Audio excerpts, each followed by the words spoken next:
Good morning सभी student को 11वीं कक्षा की ऑनलाइन क्लासेस में आपका स्वागत है। अपने पढ़ रहे थे फिजिक्स में लेसन नंबर 1, जिसके अभी तक अपने 7 पार्ट पढ़ लिए हैं। आज है पार्ट नंबर 8। लास्ट टॉपिक अपना चल रहा था विमा। विमा क्या होती है ये अपने पढ़ा कि किसी भी भौतिक राशि को द्रव्यमान, लंबाई और समय की घात के रूप में लिखना क्या कहलाती है? विमा कहलाती है। द्रव्यमान को अपने इंग्लिश में क्या बोलेंगे? मास। लंबाई को अपने क्या बोलेंगे? लेंथ। और समय को टाइम। तो किसी भी भौतिक राशि को द्रव्यमान, लंबाई और समय की घात के रूप में लिखना, आगे कुछ भौतिक राशियां ऐड और हो जाएगी, जैसे टेम्परेचर है, जैसे विद्युत धारा है। मुख्य जो भौतिक राशियां हैं उनको अगर पावर के रूप में लिखें तो वो क्या कहलाती है? विमा कहलाती है। जब भी अपने विमा लिखेंगे तो द्रव्यमान, लंबाई, समय, विद्युत धारा, टेम्परेचर, इनको अपने कैपिटल लेटर्स यूज करना है और एक बड़े कोष्टक में बंद कर देना है। तो लास्ट अपना जो पॉइंट था वो था दाब। अब तक अपने जो विमा पढ़ी है, 1 नंबर अपने पढ़ा द्रव्यमान। द्रव्यमान की विमा क्या थी? M1 L0 T0। इसके बाद में 2 नंबर अपने पढ़ा लंबाई। लंबाई की विमा क्या है? M0 L1 T0। इसके बाद में अपने 3 नंबर पढ़ा है समय, और समय की विमा क्या थी? M0 L0 T1। ये 3 मुख्य भौतिक राशियां हैं। अब यहाँ से अपने पढ़ेंगे व्युत्पन्न भौतिक राशि। तो 4 नंबर अपने लिखा था, 4 नंबर था क्षेत्रफल। क्षेत्रफल की जो विमा है वो है M0 L2 T0। इसके बाद में 5 नंबर, कुछ बच्चों ने लेट शुरू किया है पढ़ना, तो वो पहले वीडियो से वापस रिपीट करें। कोई भी समस्या हो, कोई चीज़ नहीं सुन में आई हो तो आप कमेंट करें, मेरे से पूछें, बहुत आसान है। इसके बाद में 5 नंबर है वॉल्यूम, आयतन। आयतन की विमा थी M0 L3 T0। इसके बाद में 6 नंबर आपने पढ़ा डेंसिटी, घनत्व। घनत्व का सूत्र आपको याद रखना है। घनत्व का सूत्र था डेंसिटी इक्वल टू मास पर वॉल्यूम, द्रव्यमान बटा में आयतन। तो यह आएगा M1 L-3 T0, ये L है। इसके बाद में 7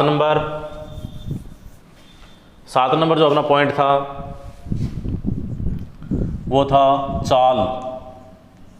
चाल या स्पीड। चाल या स्पीड बराबर क्या होता है? दूरी बटा में समय। फॉर्मूला अपने को याद रखना है, दूरी बटा में समय। तो विमा क्या बनेगी? M0 L1 T-1। इसी प्रकार 8 नंबर अपने पास है वेग। वेग की विमा, वेग बराबर क्या था? विस्थापन बटा में समय। तो विमा क्या बनेगी? सेम यही आएगी ऊपर वाली, M0 L1 T-1। इस प्रकार से आप बार बार लिख कर देखें, याद हो जाएगा। 9 नंबर था ऐसे रिलेशन, त्वरण। और त्वरण बराबर क्या था? वेग बटा में समय। तो विमा क्या आएगी? M0 L1 T-2। इसके बाद में 10 नंबर था फोर्स, बल। बल बराबर क्या था? F बराबर था ME। तो यहाँ से विमा निकालेंगे तो यह आएगा M1 L1 T-2। इसके बाद में 11 नंबर था बल के बाद में कार्य या ऊर्जा। कार्य या ऊर्जा की विमा सेम है, यह आ जाएगी M1 L2 T-2। इसके बाद में 12 नंबर अपने पढ़ा काइनेटिक एनर्जी, गतिज ऊर्जा। तो गतिज ऊर्जा की विमा वही सेम जो कार्य की है या ऊर्जा की है। तो यहाँ से डायमेंशन विमा क्या बन रही थी? M1 L2 T-2। इसके बाद में 13 नंबर था पोटेंशियल एनर्जी, स्थितिज ऊर्जा। और इसकी विमा क्या थी? M1 L2 T-2। इसके बाद में 14 नंबर अपने पढ़ा घनत्व, 14 नंबर था दाब, पास्कल। दाब का मात्रक था पास्कल। दाब को अपन लिखेंगे P से, प्रेशर। और दाब बराबर क्या था? बल बटा में क्षेत्रफल। तो विमा यहाँ पर क्या बन जाएगी? M1 L-1 T-2। ये 14 विमा आपने अब तक पढ़ ली है। तो एक बार से आप एक बार जितनी विमा मैंने करवा दी है उनको आप इस प्रकार से लिख कर देखें, 1 बार 2 बार सब कुछ आपको याद हो जाएगा। और किसी में कोई डाउट हो, नहीं समझ में, आप मेरे से पूछें। अब अपने आते हैं आज के टॉपिक पर। आज है पॉइंट नंबर 15, सरफेस टेंशन, पृष्ठ तनाव।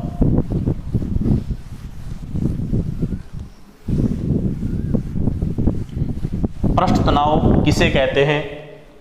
पहला क्वेश्चन अपना ये है कि पृष्ठ तनाव होता क्या है। सरफेस टेंशन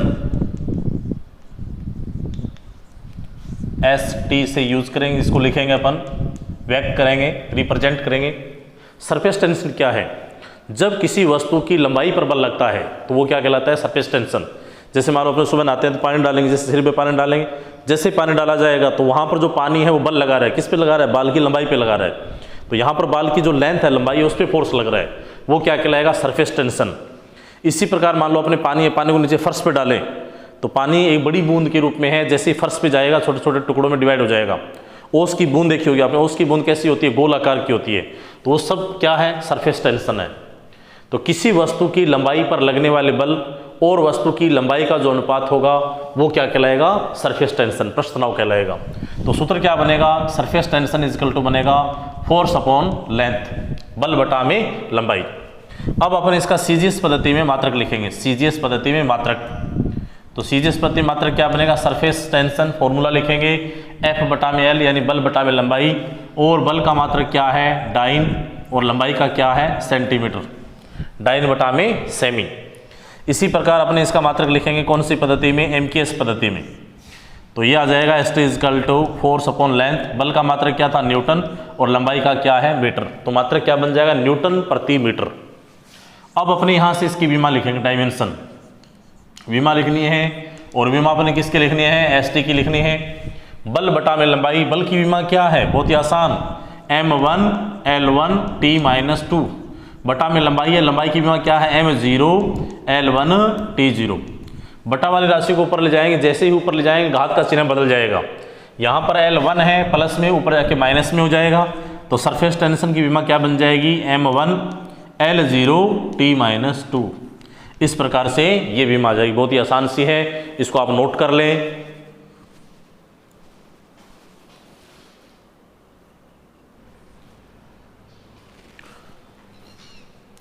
नेक्स्ट जो भौतिक राशि है वो है रेखीय संवेग।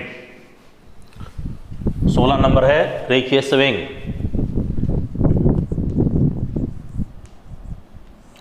रेखीय संवेग यानी जो संवेग है वो दो प्रकार का होता है, एक होता है रेखीय संवेग और एक होता है कोणीय संवेग। परिभाषा क्या है? बहुत ही आसान सी है, किसी वस्तु के द्रव्यमान और उसके वेग का जो गुणनफल होगा वो रेखीय संवेग कहलाता है।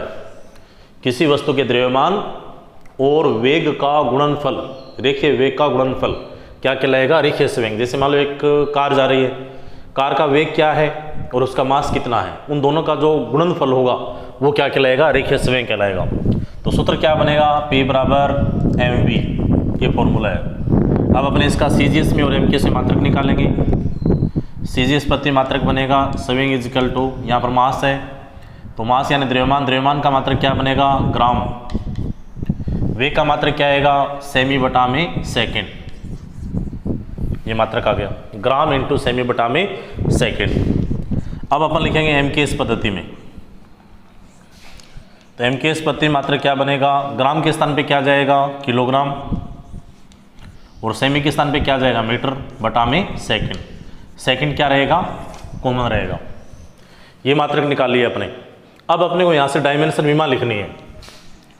तो विमा कैसे लिखेंगे? विमा किसकी विमा है? रेखीय संवेग की है। बराबर क्या है? द्रव्यमान।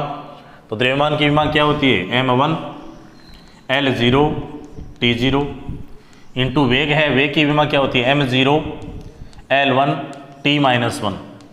दोनों को अपने ऐड करेंगे तो ये आ जाएगा M1 L1 T-1, ये विमा आ जाएगी M1 L1 T-1। बहुत ही आसान सा, इसको आप नोट कर लेंगे अच्छे ढंग से। इसके बाद में है रेखीय संवेग के बाद में है आवेग, इम्पल्स।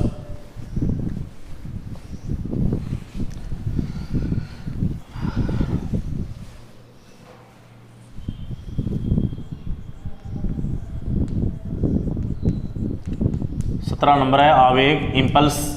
बहुत ही आसान सा है। किसी भौतिक राशि पर लगने वाले बल और समय का जो गुणनफल होगा वो क्या कहलाएगा? आवेग कहलाएगा। यह आवेग कहलाता है।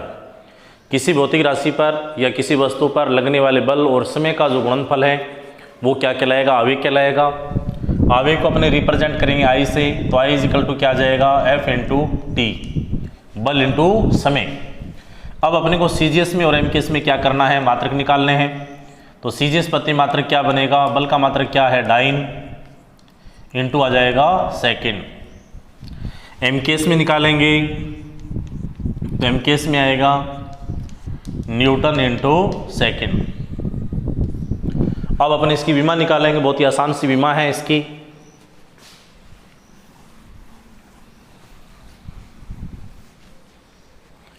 विमा निकालेंगे, विमा किसकी है, इम्पल्स की है, आई की, बराबर क्या है, बल इंटू समय। तो बल की विमा क्या है, m1 L1 t-2, और इंटू समय की विमा क्या है, m0 L0 t1। गुणा में घात जुड़ जाएगी तो ये आएगा I = m1 L1 t-2 है, यहाँ पे प्लस में 1 है तो यह आ जाएगा -1। ये विमा आ जाएगी, बहुत ही आसान सी है। तो ये था आज का टॉपिक, ख़त्म हुआ। अब आज का क्वेश्चन है, आपको क्वेश्चन कमेंट करना है। क्वेश्चन पे पृष्ठ तनाव का मात्रक आपको बताना है। पृष्ठ तनाव का एसआई पद्धति में या एमकेएस पद्धति में, एसआई या एमकेएस पद्धति में मात्रक लिखो। ये आज का क्वेश्चन है। प्रश्न का आंसर आप दोगे, अच्छे ढंग से वीडियो आपको देखना है 2-3 बार। उसके बाद जो क्वेश्चन आपसे पूछा गया है उसका आंसर आपको कमेंट करके बताना है। तो आज का टॉपिक ख़त्म। थैंक यू, धन्यवाद।